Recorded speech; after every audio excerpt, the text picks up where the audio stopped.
महिला माने एही टिप्स जानी रखंतु। चलंतु भिडियोटी को आरंभ करिबा।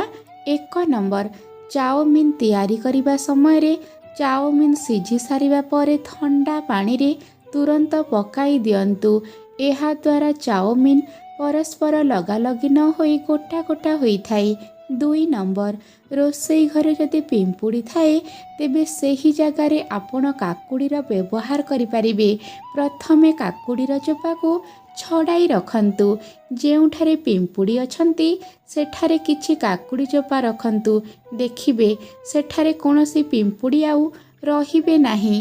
3 नंबर, जदि गोड़ अधिक जोरे घोला बिंधा हेउथाए तेबे हल्का उषुम पानी रे गोड़ को 30 मिनिट पर्यंत बुड़ाई रखंतु। एहा द्वारा शीघ्र एही समस्यारु आराम मिली थाई। 4 नंबर, प्रतिदिन रात्रि समय रे शोइबा पूर्वरु गोटे तंबा बासन रे पानी घोड़े रखंतु एवं सकाळु उठी सेही पानी पीवा द्वारा शरीर पई बहुत लाभदायक होई थाई। ता सहित कोनोसी पेट समस्या होई न थाई।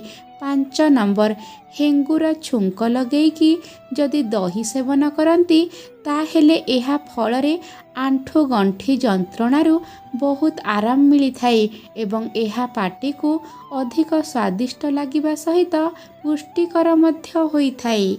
6 नंबर, जदि सूप रे टमाटो व्यतीत अन्यान्य खट्टा परिबा पकाउ थांती तेबे क्षीर पकांतु नाही। 7 नंबर, जे कोनोसी खाइबा पदार्थ को थरे रोसई करि सारिबा परे ताको बारंबार गरम करिकी सेवन करिबा उचित नुहे। एहा द्वारा खाद्यर पौष्टिकता कमी जाई थाई एवं खाद्य मध्य स्वादिष्ट लागि न थाई।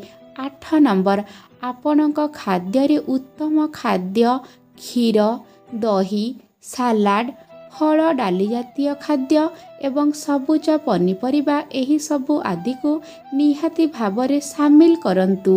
9 नंबर, माछ भाजुथिबा समय रे जदि तावारे लागिकी माछ खंड होई भांगी जाउ थाए तेबे तावा को अल्प समय ठंडा करी माछ लेउटाइले माछ भांगी न थाई।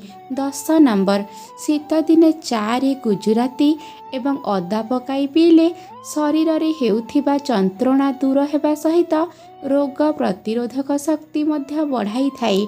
मने रखंतु, चा रे सबुबेले कम चीनी पकांतु। 11 नंबर, शरीरर कोनोसी जागा कटिगले तुरंत सही स्थान रे महु लगाइले आराम मिली थाई। 12 नंबर, ओजन कमेइबा पई दही सहित कला लुण एवं गोलमरीच मिसाई खांतु। एहा द्वारा शरीर रे जमी रहिथिबा चर्बी कम होई थाई। 13 नंबर, पियाज एवं रसुण को काटिबा पूर्वरु पानी रे किछि समय भिजाई काटंतु। पियाज को पानी रे किछि समय रखी काटिबा द्वारा आखि जलापोड़ा होई न थाई एवं रसुण को किछि समय पानी रे रखिबा द्वारा चोपा शीघ्र बाहरी पड़े। 14 नंबर, सकाळु सकाळु छोट पिलांक शरीर रे भल भाबरे तेल मालिश करी सकाळर कौलिया सूर्य किरण रे छुआ को किछि समय रखिबा द्वारा छुआ मानकर हाड़ मजबूत होई थाई। 15 नंबर, भेंडी जदि बूढ़ा होई जाए ताहेले बूढ़ा भेंडी को न फोपाड़ी ताको लंबा लंबा काटी तेल रे भाजी दही खटा किंबा चाउଳ कांजी करी खाई पारिबे। 16 नंबर, सकाळर जलखिया खाइबा हेउछि आपण सुस्थ रहिबार परिचय। सेथिपाई सकाळर जलखिया खाइबा केबे भी भूलंतु नाही। भल प्रोटीन युक्त खाद्य खांतु एवं सकाळर खाद्य खाइबा टिकिए अधिक खांतु। 17 नंबर, सबुबेले चेष्टा करंतु आपणक फ्रिज रे बहुत कम रु कम जिनिस रखिबा पाई। पुरुणा अटा एवं तरकारी आदिर सेवन आंठु गंठी जंत्रणा को आमंत्रण करि थाई। 18 नंबर, जाहार चुटी अधिक छिंडु थाए किंबा उपुडु थाए सेमानंक शरीर रे तांबी तत्वर कम जोगु होई थाए। एमिति लोकंकु तंबा पात्र रे पानी पीवा द्वारा अधिक फायदा मिली थाए। 19 नंबर, जेउ मानंकु बारंबार परिश्रा लागुची सेमाने गुड़ सहित बुट चना खांतु। बहुत कम दिन मध्यरे एथिरु आराम मिली थाई। 20 नंबर, पियाज रस को कान रे पकाई ତୁଳାରେ ଭଲ ଭାବରେ ସଫା କରିବା ପରେ 2 ଡ୍ରପ୍ ସୋରିଷ ତେଲ ପକାଇବା ଦ୍ୱାରା କାନକୁ ଭଲରେ ଶୁଣା ଯାଇଥାଏ। 21 ନମ୍ବର, ତେଲ ମସଲାଯୁକ୍ତ ଖାଦ୍ୟ ଖାଇବାର 1 ଘଣ୍ଟା ପରେ ପ୍ରଚୁର ପାଣି ପିଅନ୍ତୁ। ଏହାଦ୍ୱାରା ପରିସ୍ରା ଦ୍ୱାର ଦେଇ ଶରୀରରୁ ସବୁ ମଇଳା ବାହାରକୁ ବାହାରି ଆସିଥାଏ। 22 ନମ୍ବର, ପ୍ରତିଦିନ ଅଳ୍ପ ଲେମ୍ବୁ ଏବଂ ଗୋଟିଏ କଞ୍ଚା ଲଙ୍କା ଖାଆନ୍ତୁ। ଏହାଦ୍ୱାରା ଶରୀରରେ ଭିଟାମିନ୍ ସିର ଅଭାବ ରହିନଥାଏ। 23 ନମ୍ବର, ଉପବାସ ରହିବା ଦ୍ୱାରା ଲିଭର ଜନିତ ସମସ୍ୟା ହୁଏ ନାହିଁ। ତେଣୁ ମାସରେ ଗୋଟିଏ ଦିନ ଉପବାସ ରୁହନ୍ତୁ ଏବଂ ଫଳମୂଳ ଖାଆନ୍ତୁ। 24 ନମ୍ବର, କଳା ଜିରା ଥଣ୍ଡାକୁ ଭଲ କରିଥାଏ। ତେଣୁ ନାଲି ଚା ତିଆରି କରିବା ସମୟରେ କଳା ଜିରା ମିଶାଇ ସେଥିରେ ଫୁଟାଇ ପିଅନ୍ତୁ। 25 ନମ୍ବର, ଗ୍ୟାସ୍ ଓଭନର ଚୁଲିର ଉପର ଅଂଶଟି ପରିଷ୍କାର କରିବାକୁ ଚାହିଁଲେ ଗରମ ପାଣିରେ କିଛି ଡିଟର୍ଜେଣ୍ଟ ପକାଇ ଟୁଥବ୍ରଶ୍ ଦ୍ୱାରା ଏହାକୁ ସଫା କରିପାରିବେ। 26 ନମ୍ବର, ବରା ତିଆରି କଲାବେଳେ ବଟା ଆଣ ଠିକ୍ ଅଛି କି ନାହିଁ ପରୀକ୍ଷା କରିବା ପାଇଁ 1 କପ୍ ପାଣିରେ କିଛି ବୁନ୍ଦା ଆଣ ପକାଇ ଦେଖନ୍ତୁ। ଯଦି ଭାସିଲା ତେବେ ଆଣ ଠିକ୍ ଅଛି। 27 ନମ୍ବର, ଅଳ୍ପ ଥଣ୍ଡା ପାଣିରେ 1 ଚାମଚ ଲେମ୍ବୁ ରସ ଏବଂ ଅଳ୍ପ ଲୁଣ ପକାଇ ସେହି ପାଣିରେ ଚେହେରା ଧୋଇବା ଦ୍ୱାରା ଚେହେରା ଟାଇଟ୍ ଏବଂ ଚମକଦାର ହୋଇଥାଏ। 28 ନମ୍ବର, ସକାଳୁ ଖାଲି ପାଦରେ ସବୁଜ ଘାସ ଉପରେ ଚାଲିବା ଦ୍ୱାରା ଦୃଷ୍ଟିଶକ୍ତି ବଢ଼ିଥାଏ। ଯେଉଁମାନଙ୍କୁ ଦୂରର ଦୃଶ୍ୟ ଦେଖାଯାଉନାହିଁ ସେମାନେ ଏମିତି ନିଶ୍ଚୟ କରନ୍ତୁ।